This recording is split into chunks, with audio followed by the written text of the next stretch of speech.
Phenol बनाने की विधियां, उसमें हम आज पढ़ेंगे औद्योगिक विधियां, यानी कि इंडस्ट्रीज में फिनॉल को कैसे बनाया जाता है। तो फर्स्ट जो विधि है वो है क्यूमीन से। क्यूमीन किसे कहते हैं? क्यूमीन कहते हैं आइसोप्रोपिल बेंजीन को। ये बेंजीन है और इस पर आइसोप्रोपिल ग्रुप लगा लो आप। तो आइसोप्रोपिल ग्रुप होता है यानी कि CH3 CH CH3। कार्बन की वैलेंसी का हमेशा ध्यान रखना है, जो कि 4 से ज्यादा नहीं होनी चाहिए और ना ही 4 से कम होनी चाहिए। तो इसको क्यूमीन कहते हैं। अब क्यूमीन जो होता है, अगर इसकी रिएक्शन वायु से कराते हैं ऑक्सीजन की उपस्थिति में, ये क्या हो जाता है, पर ऑक्साइड में परिवर्तित हो जाता है, यानी कि आपका बन जाता है क्यूमीन हाइड्रो पर ऑक्साइड। देखो वो कहाँ कैसे होगा, ये CH3, ये C और ये CH3। तो ये देखो मैं इस तरह से लिख रही हूँ, ये CH3, ये कार्बन और इससे अटैच है CH3। अब इस कार्बन से एक H अटैच है, इस कार्बन और H के बीच में ऑक्सीजन आ जाएगा। तो जब ये इस तरह से ऑक्सीजन दो लगातार अटैच होती है तो उसको पर ऑक्साइड कहते हैं, ध्यान रखना है। तो ये जो है ये आपका क्या बन गया, क्यूमीन हाइड्रो पर ऑक्साइड। तो इसका नाम हो गया क्यूमीन हाइड्रो पर ऑक्साइड।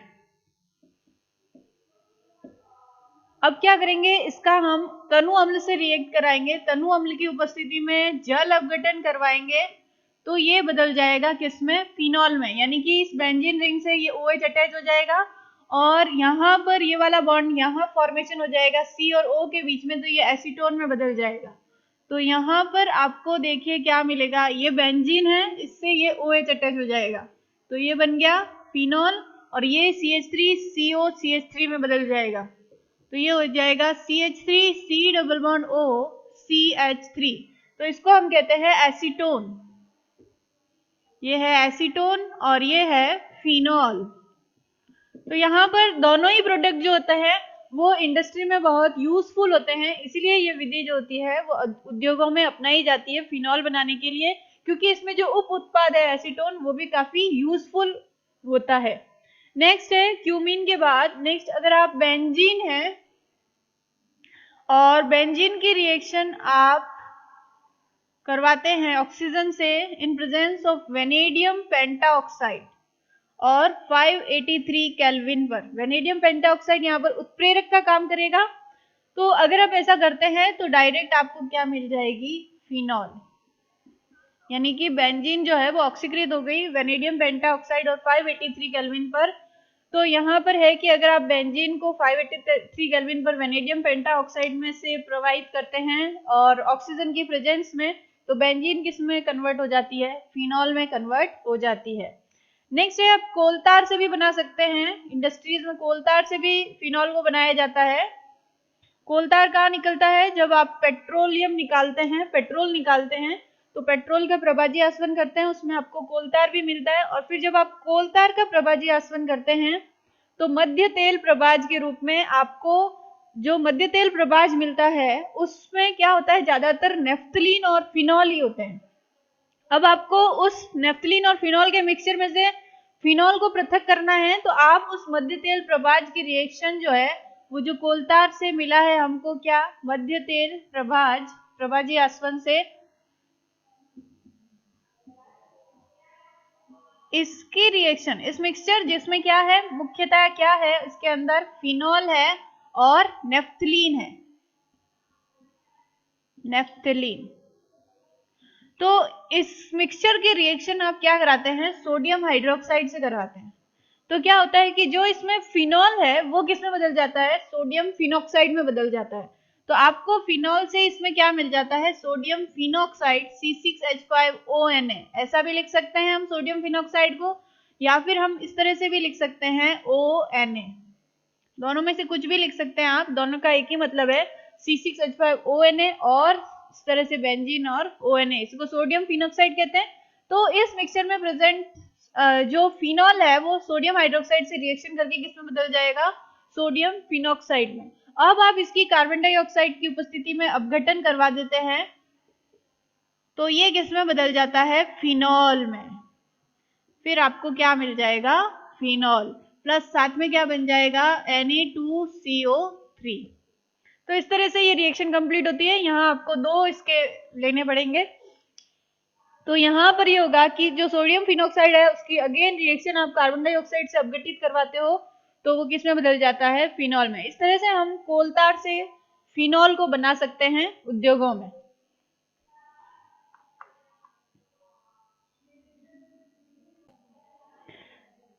नेक्स्ट, फिनॉल बनाने की औद्योगिक विधियां हैं, उसमें राशिंग प्रक्रम है। राशिंग प्रक्रम, क्योंकि ये नेम रिएक्शन है तो इम्पोर्टेंट है, जो भी नाम से रिएक्शन होती है वो इम्पोर्टेंट होती है। तो यहाँ पर क्या कर सकते हैं, सबसे पहले राशिंग प्रक्रम में हम क्या करते हैं, बेंजीन की रिएक्शन करवाते हैं HCl और हाफ O2 से। किसके प्रेजेंस में, किसी भी लुईस एसिड जैसे कि FeCl3 या CuCl2 की प्रेजेंस में आप इसकी रिएक्शन करवाते हैं। तो यहाँ बेंजीन से आपको मिल जाती है क्लोरोबेंजीन और ये रिएक्शन होगी 523 केल्विन पर, आपको क्लोरोबेंजीन मिल जाएगी। ठीक है, उसके बाद आप ये जो राशिंग प्रक्रम से आपको क्लोरोबेंजीन मिली है, मतलब ये जो क्लोरोबेंजीन मिली है, पूरा प्रोसेस राशिंग प्रक्रम होगा। इसकी रिएक्शन आप अति तप्त सिलिका और भाप से करवाते हैं। सिलिका SiO2, यहाँ पर ये रिएक्शन होगी 723 केल्विन पर, क्योंकि ये बहुत हाई टेम्परेचर होता है। और यहाँ अति तप्त सिलिका और भाप से जब रिएक्शन करवाते हैं क्लोरोबेंजीन की, तो आपको मिल जाएगा फिनॉल। क्योंकि हमने देखा है क्लोरोबेंजीन न्यूक्लियोफिलिक सब्स्टिट्यूशन रिएक्शन मुश्किल से देता है, तो वो हाई टेम्परेचर पर देता है। और यहाँ सिलिका की प्रेजेंस होगी जो उत्प्रेरक का काम करेगा, और तब आपको क्या मिल जाएगी, फिनॉल। यहाँ पर आपको साथ में मिल जाएंगे 2HCl, यहाँ पर आप ये 2 ले सकते हैं। तो इस तरह से आपको HCl मिल जाएगा। यहाँ पर इसको हम राशिंग प्रक्रम कहते हैं। नेक्स्ट डाउ प्रक्रम, और डाउ प्रक्रम में क्या होता है कि जो राशिंग प्रक्रम से प्राप्त क्लोरोबेंजीन है, यहां से स्टार्ट करेंगे। राशिंग प्रक्रम में प्राप्त जो क्लोरोबेंजीन है, इसकी रिएक्शन करवाते हैं CuCl2 से, और यहां पर टेम्परेचर 623 केल्विन और 300 वायुमंडलीय दाब, ये सारी कंडीशंस होती हैं जब इसकी रिएक्शन हम कराते हैं या तो सोडियम हाइड्रोक्साइड से या सोडियम कार्बोनेट की उपस्थिति में जल अपघटन करवा देते हैं। तो यहाँ क्लोरोबेंजीन की रिएक्शन या तो हम कराते हैं सोडियम हाइड्रोक्साइड से या सोडियम कार्बोनेट की उपस्थिति में जल अपघटन करवाते हैं। तो इन दोनों ही कंडीशन में आपको क्या मिल जाती है, फिनॉल मिल जाती है। फिनॉल बनाने की औद्योगिक विधियां है, तो आपको फिनॉल मिल जाएगी। ये याद रखना है, 623 केल्विन टेम्परेचर और 300 वायुमंडलीय दाब पर ये रिएक्शन होती है CuCl2 की प्रेजेंस में। तो यहाँ आपको फिनॉल मिल जाएगा और साथ में आपको मिल जाएगा NaCl, और यहाँ आपको साथ में मिल जाएगा एक तो NaCl, एक मिल जाएगा NaHCO3 सोडियम हाइड्रोजन कार्बोनेट। तो फिनॉल, NaCl और NaHCO3 जो है वो आपको प्रोडक्ट में मिल जाएगा। तो ये है फिनॉल बनाने की औद्योगिक विधियां।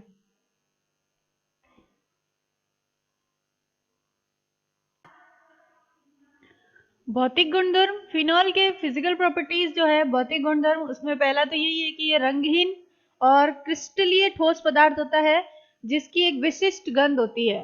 तो रंगहीन क्रिस्टलीय ठोस पदार्थ जिसकी एक विशिष्ट गंध होती है,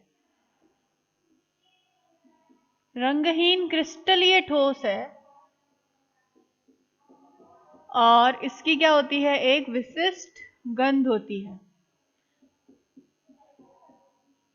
अगर इसके गलनांक और क्वथनांक की बात करें तो इसका गलनांक 314 केल्विन है और क्वथनांक 455 केल्विन होता है।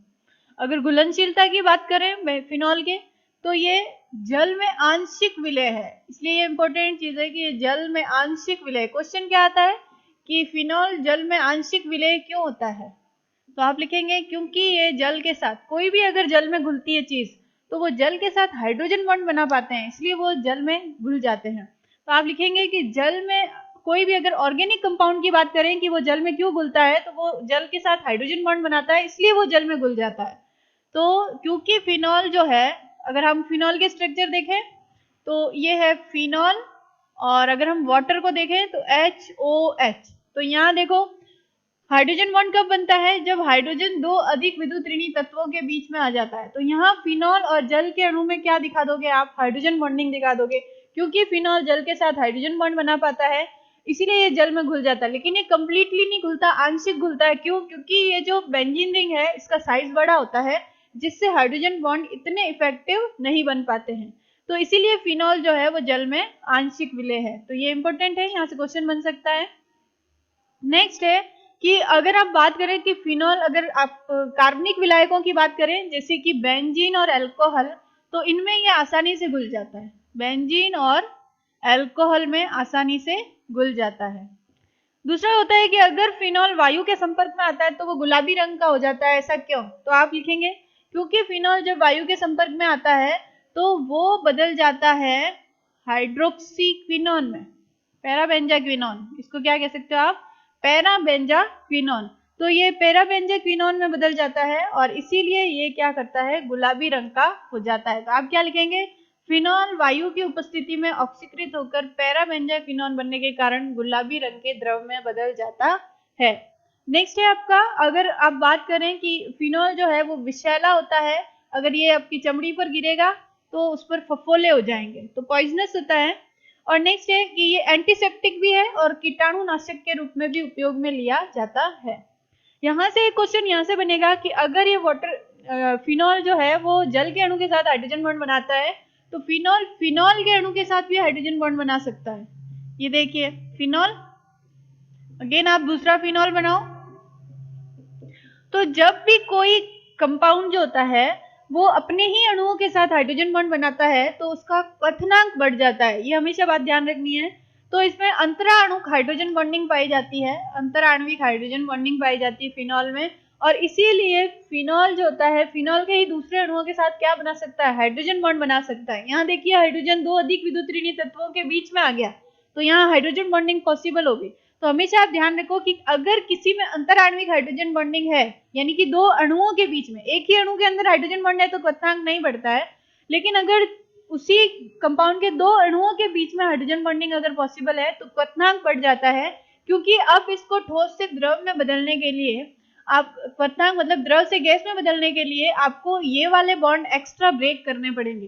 तो ये हाइड्रोजन बॉन्ड जो होते हैं वो स्ट्रॉन्ग होते हैं, इनको ब्रेक करने के लिए आपको अतिरिक्त एनर्जी देनी पड़ेगी, इसीलिए इसका क्वथनांक बढ़ जाता है। तो क्वेश्चन एग्जाम में कैसे आएगा कि फिनॉल का जो क्वथनांक होता है वो क्लोरोबेंजीन की कंपैरिजन में ज्यादा होता है, ऐसा क्यों?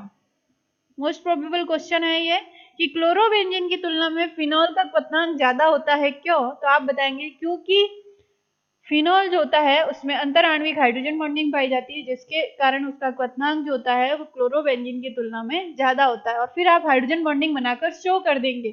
ठीक है, तो इस तरह से आप क्वेश्चन आंसर दे सकते हैं। इसी तरह से फिनॉल का क्वथनांक जो होता है वो हाइड्रोजन बॉन्डिंग के कारण हेलो एरीन, इसको हम क्या कहते हैं, hello arene, halo alkane, hydrocarbon और ईथर जो इसके समान अणुभार वाले हैं उनसे क्या हो जाएगा, ज्यादा हो जाता है। तो वो होता है हाइड्रोजन बॉन्डिंग के कारण।